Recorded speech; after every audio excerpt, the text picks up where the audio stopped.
It is a busy day aboard Curiosity. We are taking care of business today. Let me show you around.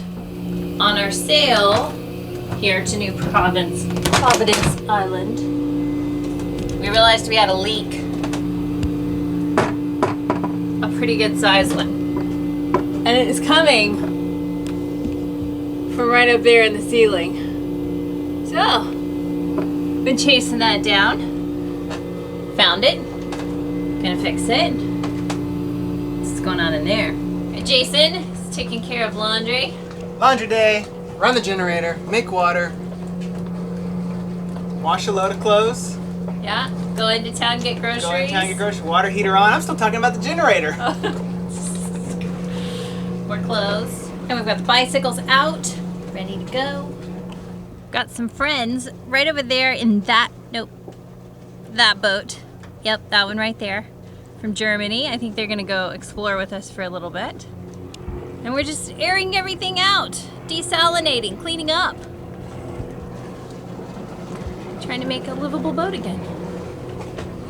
But first things first, we can't go anywhere until we turn everything off.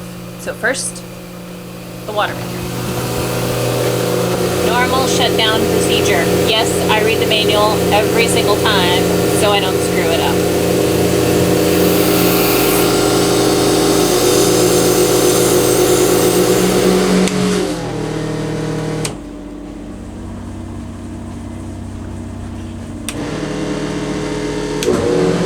Alright, so I turned everything off.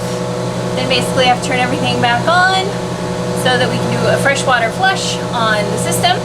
Flush out all the seawater so that we can then turn it off, and it's stored and ready, well, can sit for like 3 to 4 days, and then we have to run it again.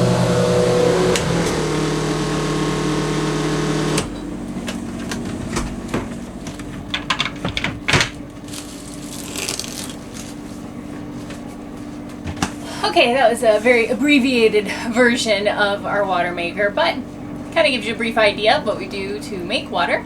We do that process kind of in reverse, and it runs for a while. We make about 40 gallons an hour, and it's a beautiful thing to be able to turn seawater into drinking water. The RO system that we have was part of the boat when we bought it, and it does work really well. It's definitely very manual and hands-on compared to some of the other options we've seen out there, but works like a champ.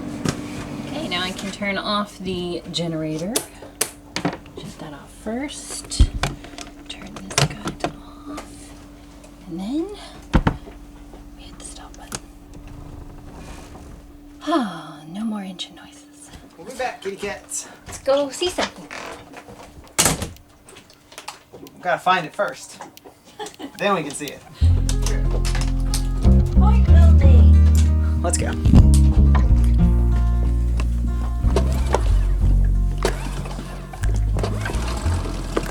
Third time every time. Nuh-uh, sometimes it's the first time. Well, first time after we start it, but it's like when it's dead cold. Third time every time. Okay, let's go see if our friends want to go. Woo! Or Sorry, not. I forgot. I did that. By the way, Nikki, I hooked that on there. Yeah. Thanks for letting me know. We're leaving. Not really. Just kidding. Oh, somebody's cleaning their boat. Yeah, we're not the only ones that are taking on chores today. Have we caught you cleaning? Yeah. We've been doing the same. Doing it nicely, right? The most important part. Yeah, of course. When you pop in on a cruiser, you never know what they're doing. They're cleaning, they've got bread in the oven, doing a bunch of chores. They actually charter their boat, and they have a charter coming, I guess, on Sunday. Plus a big blow, so they got a lot to prepare for. But, sorry. I think we'll convince them to play tomorrow. Tell me that doesn't look like a swimming pool. Amazing.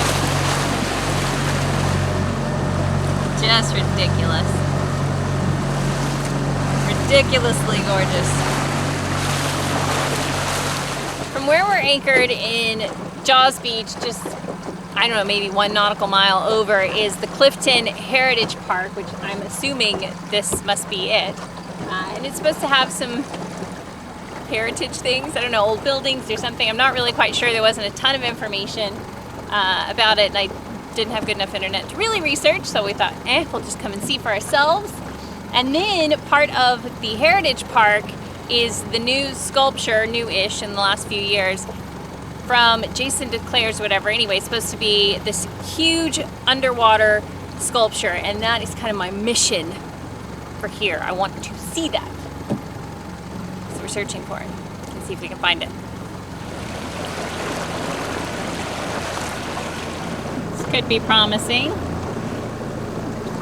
Just in case there's some snorkelers here, because there is a nice big reef. And I'm assuming this is it. I don't want to have the prop in the water. I don't want people to be afraid, so we're gonna row over. So weird though that this would be like a great snorkeling spot, and this is where all the big freighters come. And then you've got some sort of power plant or something. I don't know, whatever that is. Definitely interesting. It's coming up on your left. Oh, I think that might be it. That must be her. Maybe this is very intentional, because I know it's supposed to raise awareness about our environmental impact, so maybe seeing those smokestacks in the background was part of the deal. We will mark the charts and explore her tomorrow. Mañana. Very cool. All right, we found it. Yay! Tangled up.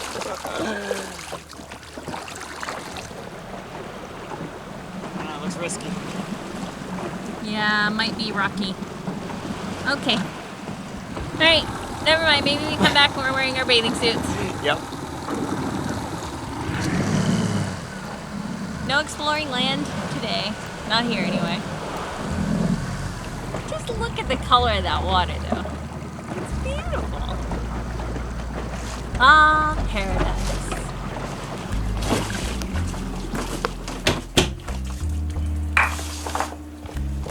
I know we look like alcoholics, but that's actually from like 2 months worth. Okay, we're gonna switch cameras and time to go. Ready? Yep. Left our little mantis lights on there. So when we come back, the boat won't be dark. Start that boat, let's go! All right. It's a little bit like sardines in here, but there's plenty of room for all of you. Right? Maybe like 1.5. 1.5 people. We can bring one of you. Who's coming? Here you go.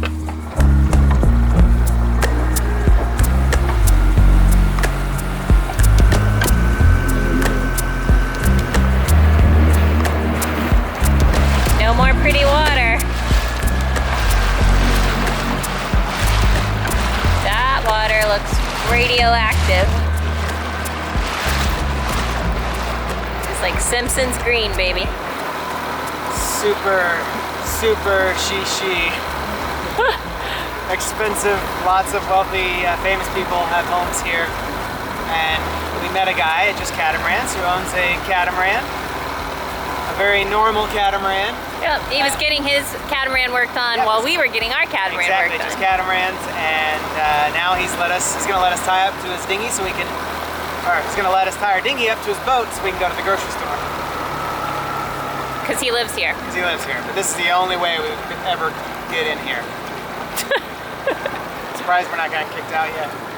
Yeah, that little security Did you thing. see all those security lights on the way in? Holy cow. Legata!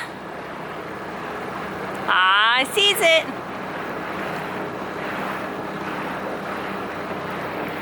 Ooh, look at that big, pretty sailboat over there. All right, we won't film Adolfo yet until we ask him if he's okay with that, because not everybody likes the camera shoved in their face.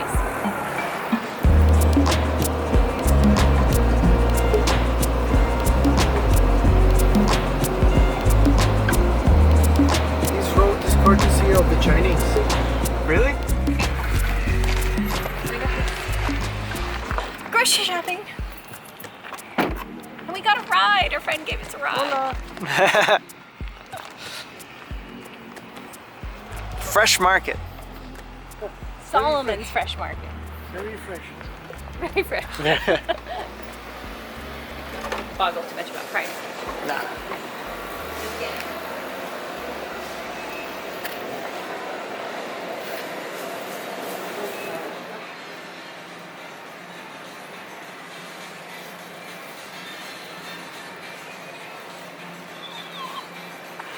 So many fresh vegetables.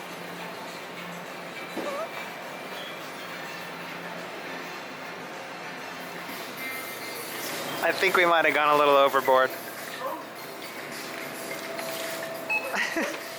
$300, oops.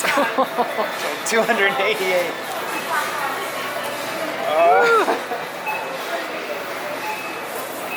We got quite a bit of food. Quite a bit of good food, fresh food. That's the first fresh food place that we found. That's in the been Bahamas. really good. $300 in groceries, but it's enough fruits and vegetables to get us by for probably an entire month. How you guys doing today? Good, how are you? Yeah. Yeah. Little tip. Oh, hi, Cleo. Cleo's can come for the update too. Sorry we left you hanging last Night, day. night. It turned into night. Yes. We brought our bikes, and Adolfo said, "No way, you're not riding your bicycles." He's did not think it was a good idea, so he offered to take us to the grocery store, which was super nice. And he's a very private person, a little bit shy, so We didn't really film. Yeah, we didn't really. We didn't even much. ask. No, but once we got in the car and got on the road to the grocery store, we completely understood why he was like, "Don't ride your bicycles to the grocery store." Very narrow roads that moved like highways, lots of construction, lots of people. It's definitely the busiest island we've been on. Yeah. So riding a bicycle we would have made it, but probably not the best idea. A bus or a taxi would have been a better way to go. But it was a fantastic grocery store. Amazing grocery store. It was like Whole Foods almost, right? Like I a mean, it mix had between a Publix and Whole Foods sort of feel. Yeah, very much like a Publix or H-E-B or something, I don't know. But anyway, it was really nice. They had a good selection. Fruits and veggies were the best we've seen so far. It's the first time we've had a full fridge full of veggies and fruit since we left Fort Lauderdale. Yeah, so it was awesome. Typical Bahamian pricing from what we've seen at the other stores. We did make one major mistake. Oh man. We saw these tangerines, sumo tangerines, which are very tasty, and I think they were on sale. Like they were supposed to be like I think like $2.95 per pound or something like that. Yeah. But they didn't ring up that way. No. So No. for 6 tangerines, we paid $20. $21. But everything else is great. And trust me, we had one of the tangerines just a minute ago, and it was good. can't say $20 whatever. good. Yeah. But it was good. Yeah. So other than that, We are gonna go jump in the water. Right? yeah. Go actually see the statue. Finally. Yeah. Put the And bikes away and get on with our day.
right, I know that was on your Bahamas bucket list, Nikki. What'd you think?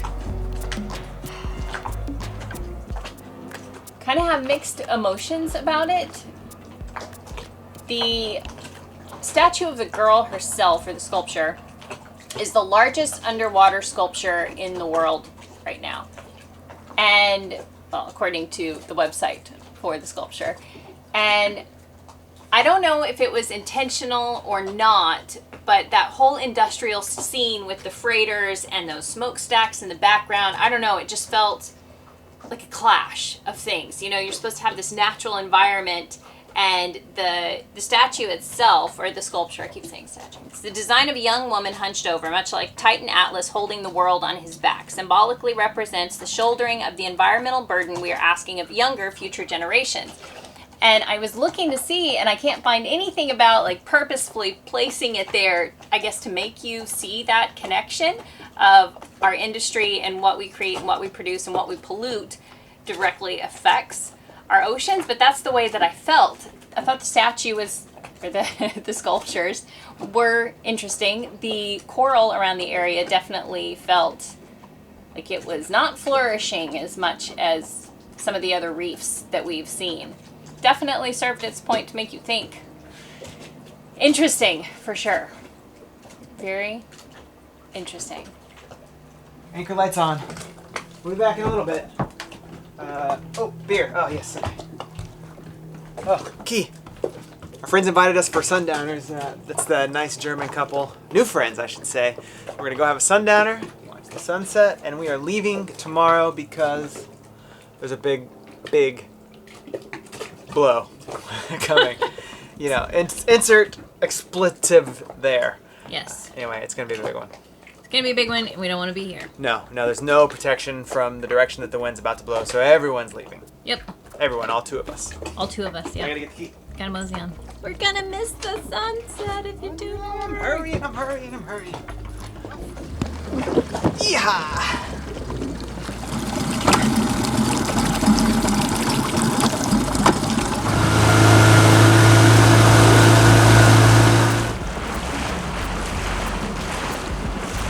Got it? You need a hand? No, I think you're good. So these are our friends? Yeah, hi. Yes. Introduce yourselves. I'm Katie. Honest. Honest. And tell us the name of your boat. Boat's name is Maverick XL. I had a couple of Mavericks. And the first one was a 27-foot boat I sailed across the Atlantic in 2006. And that's the biggest so far.